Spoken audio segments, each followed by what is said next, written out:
Hello everyone, আজকে আমরা আলোচনা করব স্পিকিং কিউ কার্ড উত্তর দেওয়ার সময় যে 6টা ভুল আমরা কোনোভাবেই করব না। ঠিক আছে, এই 6টা ভুল আমাদেরকে সবসময় অ্যাভয়েড করতে হবে। তো কোন 6টা ভুল সেগুলো নিয়ে হচ্ছে যে আমরা আজকে কথা বলবো। এই ভিডিও দেখার পর আশা করি আপনারা এই 6টা ভুল অ্যাভয়েড করতে পারবেন এবং স্পিকিং পার্ট 2তে ভালো পরিমাণ ব্যান্ড স্কোর আপনারা পাবেন। তাহলে আমাদের 6টা ভুলে যাওয়ার আগে আমরা যেটা করতে পারি সেটা হচ্ছে যে স্পিকিংয়ের পার্ট 2 কোয়েশ্চেন বা কিউ কার্ড কেমন হতে পারে সেটা আমরা একটু দেখে নিই। যেমন ধরেন এখানে একটা প্রশ্ন হয়েছে, describe a book you have recently read. এরকম একটা বই নিয়ে হচ্ছে যে আপনি রিসেন্টলি যে বইটা পড়েছেন সেটা নিয়ে আপনি একটা জাস্ট স্টোরির মতো বলেন যে সেটা কী ধরনের বই ছিল, সেটা বইটা কী নিয়ে ছিল, ঠিক আছে, কোন ধরনের মানুষজন সেটা এনজয় করবে, আপনার কেন পছন্দ হয়েছে, এই প্রশ্নগুলো হচ্ছে যে এখানে দেওয়া হয়েছে। এখন একটা বিষয় মাথায় রাখতে হবে যে এই প্রশ্নগুলোই শুধু অ্যান্সার করতে হবে জিনিসটা ওরকম নয়, বা এটা প্রথমে, এটা সেকেন্ড, এটা থার্ড, এটা ফোর্থ, এভাবে যে অ্যান্সার করতে হবে বিষয়টা কিন্তু তেমন নয়। এগুলো জাস্ট কিছু সাপ্লিমেন্টারি কোয়েশ্চেন্স যেগুলো আসলে এইটার সাথে রিলেটেড। ঠিক আছে, কিছু প্রশ্ন দেওয়া হয়েছে। সো আপনার এই প্রশ্নগুলোর উত্তর আসতেও পারে, এর চেয়ে বেশিও আসতে পারে। ঠিক আছে, সো আমরা আরেকটা কিউ কার্ড দেখবো। যেমন হচ্ছে যে আরেকটা কিউ কার্ড হতে পারে, describe an unexpected event. You should say what it was, when it happened, who was there, why it was unexpected and explain why you enjoyed it. So এখানে একটা প্রশ্ন হচ্ছে আপনার একটা আনএক্সপেক্টেড ইভেন্ট নিয়ে কথা বলতে হবে। ওকে, এবং এই আনএক্সপেক্টেড ইভেন্টটা হচ্ছে যে কী ছিল, কখন হয়েছিল, এবং হচ্ছে যে এখানে কারা কারা এঙ্গেজড ছিল, এবং হচ্ছে যে আপনি এটা এনজয় করেছেন কেন, সেটা নিয়ে আপনি একটু কথা বলতে হবে। সো এটা হচ্ছে যে আরেকটা স্পিকিং পার্ট 2 কোয়েশ্চেন্স বা কিউ কার্ড। ঠিক আছে, তাহলে আমরা একটা একটা করে প্রবলেমগুলোতে যাই। আমরা যেহেতু কিউ কার্ডগুলো দেখলাম যে এরকম হচ্ছে যে আমাদের স্পিকিং পার্ট 2তে কিউ কার্ড থাকে বা দেওয়া হয়, কম্পিউটার বেসডে হলে আপনার ডিসপ্লেতে শো করা হবে, এবং যদি ফিজিক্যাল হয় তাহলে আপনাকে একটা কিউ কার্ড দেওয়া হবে, ওকে, হ্যান্ড ওভার করা হবে। তাহলে আমরা ভুলগুলো কোথায় হয় এই প্রশ্নটা অ্যান্সার করতে গেলে সেগুলো নিয়ে কথা বলবো। প্রথম যে ভুলটা করি আমরা যে যতগুলো বুলেট পয়েন্ট আমরা একটু আগে দেখেছি, যে সবগুলো বুলেট পয়েন্ট আমরা কভার করার চেষ্টা করে অনেকেই এই একটা বড় ভুল আমরা করে থাকি, যে সবগুলো বুলেট পয়েন্ট 1 2 3 4 যে 4টা কোয়েশ্চেন থাকে সবগুলা একইভাবে কভার করার যে চেষ্টা করা, সেটা হচ্ছে একটা রং অ্যাপ্রোচ। ঠিক আছে, এবং একই পরিমাণ সময় দেয়া, কারণ এখানে আপনি 15 সেকেন্ড দিয়েছেন, এখানে 15 সেকেন্ডস, এখানে 15 সেকেন্ডস, এই পরিমাণ দেওয়ার চেষ্টা করা। আসলে প্রত্যেকটা প্রশ্নই তো ইউনিক। ঠিক আছে, সো আপনি যদি এটা দিতে যান তাহলে যেটা হবে যে আপনার উত্তরগুলো অনেকটা রোবোটিক মনে হয়ে যাবে, খাপ ছাড়া মনে হবে। ঠিক আছে, তাহলে আপনার করণীয় কি? বেসিকলি আপনি হচ্ছে যে এই যে বুলেট পয়েন্টগুলো থাকে 1 2 3 4, এগুলোকে আপনি গাইড হিসেবে ব্যবহার করুন, আপনার চেকলিস্ট হিসেবে নয় যে 1-এর পরে 2-এর অ্যান্সার দিতে হবে, 2-এর পর 3-এর অ্যান্সার দিতে হবে, 3-এর পর 4-এর অ্যান্সার দিতে হবে। এরকম চেকলিস্ট হিসেবে আপনি চিন্তা করবেন না, বুলেট পয়েন্টগুলোকে গাইড হিসেবে চিন্তা করবেন। ঠিক আছে, আরেকটা বিষয় হচ্ছে আপনি পুরো বিষয়টিকে একটা গল্প হিসেবে উপস্থাপন করুন। ওকে, যেমন হচ্ছে যে ডেসক্রাইব অ্যান আনএক্সপেক্টেড ইভেন্ট, একটা আনএক্সপেক্টেড ইভেন্ট নিয়ে আপনি কথা বলুন একটা গল্পের মতো করে। লাইক আপনার হতে পারে হঠাৎ করে একটা বার্থডে পার্টি ছিল, সেখানে সবাই আপনাকে হঠাৎ করে সারপ্রাইজ দিয়েছে, দেন হচ্ছে যে আপনাকে গিফট করেছে যেটা আপনি চিন্তাও করেন নাই হয়তো দিবে। ওকে, সো এইটা পুরো জিনিসটাকে আপনি একটা গল্পের মতো করে প্রেজেন্ট করুন, খুব ন্যাচারালি প্রেজেন্ট করুন। এই জিনিসটাই খুবই গুরুত্বপূর্ণ। 1 2 3 4 ওভাবে যে প্রেজেন্ট করতে হবে কোয়েশ্চেন বা সাব কোয়েশ্চেন্সের মতো করে, নট নেসেসারি। ঠিক আছে, তারপর আপনার গল্পে যে বুলেট পয়েন্টগুলোর উত্তর সেগুলো আপনি অবশ্যই দিতে পারেন, তবে সেটা ট্রাই করবেন 1 2 3 4 ওরকম না বলে, বা একটা শেষ হলে আরেকটাতে না গিয়ে সেগুলো ন্যাচারালি আপনার অ্যান্সারগুলোতে ফিট করার ট্রাই করবেন। যখন আপনি আনএক্সপেক্টেড ইভেন্ট নিয়ে কথা বলছেন বা একটা বই নিয়ে কথা বলছেন, ওই যে সাব কোয়েশ্চেন্সগুলো আপনি দেখেছেন 3টা বা 4টা, এগুলো আপনি ন্যাচারালি যেখানে ফিট করে সেখানেই আপনি এই অ্যান্সারগুলো ব্যবহার করবেন। ঠিক আছে, ওকে, দেন আমরা চলে যাব হচ্ছে যে সেকেন্ড মিস্টেক। দ্বিতীয় যে ভুলটা আমাদের ভিতর অনেকেই করে থাকেন সেটা হচ্ছে যে আমাদের 1 মিনিট সময় থাকে প্রস্তুতির জন্য আইএলটিএস স্পিকিং পার্ট 2তে, এবং আপনি 1 to 2 মিনিটস হচ্ছে আপনাকে কথা বলতে হবে। ওকে, আর 1 মিনিট হচ্ছে প্রিপারেশন। সো অনেকেই যেটা করে যে 1 মিনিট প্রিপারেশনের সময় সে আসলে কী যে করবে ওই প্রিপারেশনের সময় সেটা সে বুঝতে পারে না। ওকে, এটা একটা জিনিস। এবং যার জন্য সে দেখা যাচ্ছে 2 মিনিট কথা বলতে পারে না, 1 মিনিট বা তারও নিচে গিয়ে আটকে যায়। সো এটা আসলে একটা বড় সমস্যা। কারণ হচ্ছে যে আপনি যদি ভালোভাবে প্ল্যান করেন তাহলে 2 মিনিট কথা বলা খুবই ন্যাচারালি আপনি কথা বলতে পারবেন, কিন্তু 1 মিনিট সময় যদি আপনি জানেনই না আপনি কি বলবেন, কি প্ল্যান করবেন, ওকে, বা কোনটার পর আপনার কোনটা বলা উচিত, তাহলে আসলে সমস্যা যেটা হবে সেটা হচ্ছে যে আপনার আইডিয়া শেষ হয়ে যাবে কিন্তু সময় শেষ হবে না। ঠিক আছে? এবং পরিকল্পনা ছাড়া কথা বললে যে আপনি জায়গায় জায়গায় আপনি স্টার্টার হবে, জায়গায় জায়গায় মামলিং হবে, জায়গায় জায়গায় থেমে যাবেন, ওকে, বা এক কথা বারবার বলবেন, এটা একটা বড় সমস্যা হয়। তাহলে এটার সমাধান কি? এটার জন্য আমরা যেটা করতে পারি সেটা হচ্ছে যে 1 মিনিটই প্রিপারেশনের সময়টা থাকবে, ঠিক আছে? ওখানে আপনি চিন্তা করবেন যে আমি পরবর্তী 2 মিনিটে যা বলবো সেটা আমি একটু সাজাই, আমি 1 মিনিটে, ওকে, আমাকে একটা নোট দেওয়া হবে, আমি ওই নোট খাতায় আমি একটু চিন্তা করি যে কোনটা কোনটা কোনটা কোনটা আমরা বলবো, ঠিক আছে? আমি একটু জাস্ট অর্গানাইজ করার চেষ্টা করি। সেখানে আমি ওই নোটে আমি কিওয়ার্ড লিখতে পারি অথবা আমি আউটলাইন লিখতে পারি যে আমি এটার পর এটা বলবো, এটার পর এটা বলবো, ওকে। এভাবে আমরা আউটলাইন ক্রিয়েট করতে পারি ওই 1 মিনিট সময়, ওইটা যাতে আমরা জাস্ট বসে না থাকি, ওকে। আরেকটা হচ্ছে যে আপনি কোন প্রশ্নর উত্তর দিয়ে প্রথমে শুরু করবেন বা হচ্ছে যে কীভাবে আপনার গল্পটা শুরু করবেন ওই 2 মিনিট সেটা চিন্তা করবেন, আবার শেষে গিয়ে আপনি কী বলবেন সেটাও চিন্তা করবেন।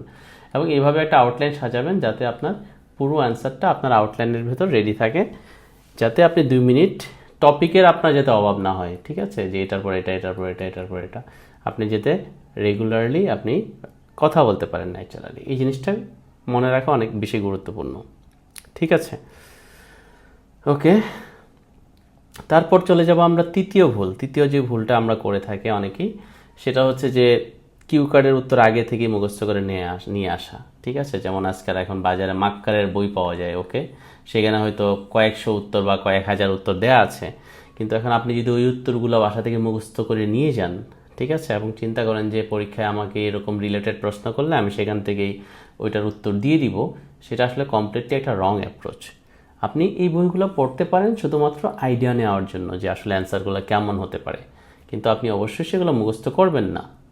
আরেকটা জিনিস আছে, সেটা হচ্ছে যে আপনি যদি মুখস্থ করা উত্তর দেন তাহলে আপনার জিনিসটা ন্যাচারাল মনে হবে না, ঠিক আছে? মনেই হবে না যে হচ্ছে যে আপনি নিজ থেকে বলছেন বা আপনি একটু চিন্তা করছেন, ওকে, কথা বলার সময় আপনি রাইট শব্দটা পাবেন না হয়তো, ঠিক আছে? সো বিষয় যেটা সেটা হচ্ছে যে আসলে মুখস্থ করা অ্যান্সার আপনার এক্সামিনাররা ইজিলি বুঝতে পারবে, এটা একটা জিনিস। আর আপনার যেটা করণীয় সেটা হচ্ছে যে আপনি ওই যে 1 মিনিট সময় আপনার দেওয়া হয় ওই সময়টাতে আপনি আইডিয়া রেডি করবেন, ঠিক আছে? আপনি আগে থেকে মুখস্থ করে আসার কোনো বিষয় না, আগে যদি কখনো পড়ে থাকেন ইটস গুড ফর ইউ যে আপনি ওই পড়ার আলোকে আপনি একটা আইডিয়া রেডি করতে পারেন। আরেকটা হচ্ছে যে যেটা প্রিপারেশনের স্টেজে আপনি ভোকাবুলারি যদি ভালোভাবে আপনার আয়ত্ত থাকে তাহলে আপনার কথা বলতে আসলে তেমন কোনো প্রবলেম হয় না। কথা বলার জন্য 2টা জিনিস দরকার আপনার, একটা হচ্ছে ফ্লুয়েন্সি, একটা হচ্ছে অ্যাকিউরেসি। তাহলে আপনার ফ্লুয়েন্সি এবং অ্যাকিউরেসি 2টার জন্যই আপনার ভোকাবুলারি দরকার, এবং অ্যাট দ্য সেম টাইম আপনার গ্রামার দরকার হচ্ছে যে আপনার অ্যাকিউরেসির জন্য। তাহলে ভোকাবুলারি আপনার সব কিছুতেই লাগে, আপনার যদি শব্দই না থাকে আপনি কীভাবে বলবেন? সো আপনি আগে থেকে অবশ্যই বেটার ভোকাবুলারি প্র্যাকটিস করে যাবেন এবং আপনার প্রশ্ন অনুযায়ী আপনি উত্তর দিবেন, ঠিক আছে? ন্যাচারালি, আর্টিফিশিয়াল না, আপনি খুব ন্যাচারালি উত্তর দেওয়ার চেষ্টা করবেন, ওকে। অর্থাৎ যেভাবে প্রশ্ন আপনার মেইন প্রশ্নটা আছে লাইক আনএক্সপেক্টেড ইভেন্ট নিয়ে আপনি ন্যাচারালি ওটা নিয়ে উত্তর দিতে থাকবেন, ওকে। আপনি মুখস্থ করে আসা উত্তর হয়তো অন্যরকম হতে পারে, ওকে, সেটা হয়তো প্রশ্নের সাথে কমপ্লিটলি ম্যাচ নাও করতে পারে, সেজন্য এই ঝুঁকিটা নেওয়া যাবে না, ঠিক আছে? সো তারপর আমরা চতুর্থ ভুল নিয়ে যদি কথা বলি, আমরা অনেকেই সময় শেষ হওয়ার আগে উত্তর দেওয়া শেষ করে ফেলি। এটা একটা বড় ভুল যে সময় শেষ করার আগে আমরা উত্তর দেওয়া শেষ করি। যেমন আপনাকে বলা হয়েছে 1 থেকে 2 মিনিট, হয়তো আপনি 1 মিনিট বা তারও আগে উত্তর শেষ করে ফেলছেন, বাট আপনার টার্গেট হওয়া উচিত 2 মিনিট কথা বলা, ঠিক আছে? কারণ হচ্ছে যে আপনি যদি 2 মিনিট কথা না বলেন তাহলে যেটা হবে যে আপনি যে গ্রামার জানেন, আপনি যে কথা বলায় ফ্লুয়েন্ট, আপনার যে ভোকাবুলারির ক্যাপাসিটি আছে, ঠিক আছে, ভোকাবুলারি রেঞ্জ যেটা আপনি A1 থেকে আপনার C2, হ্যাঁ, এই জিনিসগুলো তো আপনি গ্রামার এবং ভোকাবুলারি এগুলো দেখাতে পারবেন না। দেখাতে না পারলে কী হবে? আপনার ব্যান্ড স্কোর খুব ভালো হবে না, ঠিক আছে? সো এটা খুবই গুরুত্বপূর্ণ যে আপনি এটা চিন্তা করেন এবং ট্রাই করবেন হচ্ছে যে আপনার 2 মিনিট যদি আপনি করতে চান অ্যান্সার, যুক্তি দিয়ে আপনার অ্যান্সার দেওয়ার জন্য, ঠিক আছে? আপনি যেটা বলবেন সেটাকে একটু এক্সপ্লেন করলেন, ওকে, উদাহরণ থাকলে আপনি একটু উদাহরণ দিলেন, ঠিক আছে? প্লাস হচ্ছে যে আপনি যে ঘটনাটার কথা বলা হয়েছে বা একটা বইয়ের কথা বলা হয়েছে এটা ডিটেলসে বর্ণনা করুন, এটা কী ধরনের বই, ওকে, এটা কারা পড়বে, এটা মানে মূল্য কেমন, ওকে, বা এটার লেখককে, এটা কোন দেশ থেকে পাবলিশড হয়েছে, আপনি কোন ভাষায় পড়েছেন, ঠিক আছে, এটা। তারপরে ফর এক্সাম্পল যদি হয় যে আপনার একটা আনএক্সপেক্টেড ইভেন্ট নিয়ে বলেন, তাহলে এই ইভেন্টটার প্রতি আপনার ফিলিং কেমন হয়েছিল, ওকে। তারপর হচ্ছে যে ওই ইভেন্টের পুরো ঘটনাটা আপনি বর্ণনা করুন, যে কে আপনাকে বেশি সারপ্রাইজ দিয়েছিল, কে কী গিফট করেছিল। তো সব কিছু নিয়ে হচ্ছে যে আপনি ওই 2 মিনিটের ভিতরে কথা বলতে পারবেন। সো আরেকটা জিনিস হচ্ছে যে এক্সামিনার থামানোর আগ পর্যন্ত আপনার উচিত হচ্ছে যে বলতে থাকার চেষ্টা করা। এক্সামিনার আপনাকে অবশ্যই 2 মিনিট হলে তিনি আপনাকে থামাবেন। সো আপনার গোল হবে যে এক্সামিনার বললে আমি থামবো, ওকে, জাস্ট ন্যাচারালি আমি বলতে থাকবো, ওকে। এক্সামিনার অবশ্যই বলবে যে that's the end of part 2, now let's move to part 3। So এইটা বলার আগ পর্যন্ত you can just keep speaking. আপনাকে সময় নিয়ে তাহলে আর চিন্তা করতে হবে না। আর এটার জন্য আপনি যেটা করতে পারেন সেটা হচ্ছে বাসায় 3 মিনিট বা 4 মিনিট যদি আপনি প্র্যাকটিস করেন, তাহলে পরীক্ষায় ইজিলি আপনি 2 মিনিট কথা বলতে পারবেন, ঠিক আছে। এটা খুবই গুরুত্বপূর্ণ যে প্র্যাকটিসের ব্যাপারটা, ওকে। দেন পঞ্চম যে ভুল যেটা করে থাকে অনেকে, সেটা হচ্ছে যে তারা চিন্তা করে আমি যে প্রত্যেকটা গল্প বা ঘটনা বলি, হ্যাঁ, আইএলস পরীক্ষায় পার্ট 2-তে, এটা কি অবশ্যই সত্যি হতে হবে? যেমন যদি আসে আনএক্সপেক্টেড ইভেন্ট নিয়ে অথবা an accident you saw, maybe আপনি কোনো অ্যাক্সিডেন্ট দেখেন নাই, তাহলে আপনি কি বলবেন? তাহলে কি বলবেন যে I didn't see an accident? No. আপনি চিন্তা করেন, আপনি কত মুভি দেখেন, মুভিতে একটা অ্যাক্সিডেন্ট হয়, রাইট? ওই অ্যাক্সিডেন্টটা হলে মানুষজন কি করে? আপনি ওরকম একটা ক্যারেক্টার নিজেকে চিন্তা করেন যে আপনি ওই অ্যাক্সিডেন্টটা উইটনেস করছেন বা আপনি অ্যাক্সিডেন্টটা দেখছেন, এবং তারপর আপনার অনুভূতি কি হতো, বা তারপর হচ্ছে যে আপনি কি কেমনভাবে রিয়্যাক্ট করতেন, ওকে।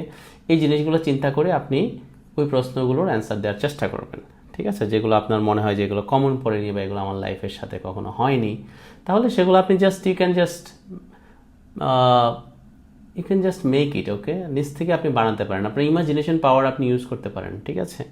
সো এক্ষেত্রে আপনার এক্স্যাক্ট ঘটনায় যে ঘটতে হবে আপনার সাথে, বা আপনার যে গল্পটা আপনার মনে থাকতে হবে, ওরকম কোনো কিছু না, ঠিক আছে। সো আপনার আসলে যেটা করণীয় সেটা আমরা যদি বলি, সেটা হচ্ছে যে আপনার কথাটা বিশ্বাসযোগ্য এবং কনসিস্টেন্ট হলে দ্যাটস ফাইন, ওকে। আপনার তথ্য বা ঘটনা 100% রিয়াল হইতে হবে, নট নেসেসারি 100% অরিজিনাল হইতে হবে, নট নেসেসারি, ওকে। আপনি জাস্ট ইংলিশে ভালোভাবে কোনো একটা ঘটনা বা তথ্য আপনি যদি প্রপার ওয়েতে দিতে পারেন, ওকে, তাহলে আপনারটা রাইট। আরেকটা হচ্ছে যে পরীক্ষক কিন্তু আপনার ইংরেজি বলার দক্ষতা মূল্যায়ন করছেন, ইনি আপনার কোনটা জীবনে ঘটছে আর কোনটা ঘটে নাই এটা কিন্তু উনি ভেরিফাই করবেন না। উনি কি ভেরিফাই করবেন? No, he won't verify, because he has no scope to verify. So আপনাকে চিন্তা করতে হবে যে you can just use your own imagination to just create an own story, okay. It's completely fine for you, okay.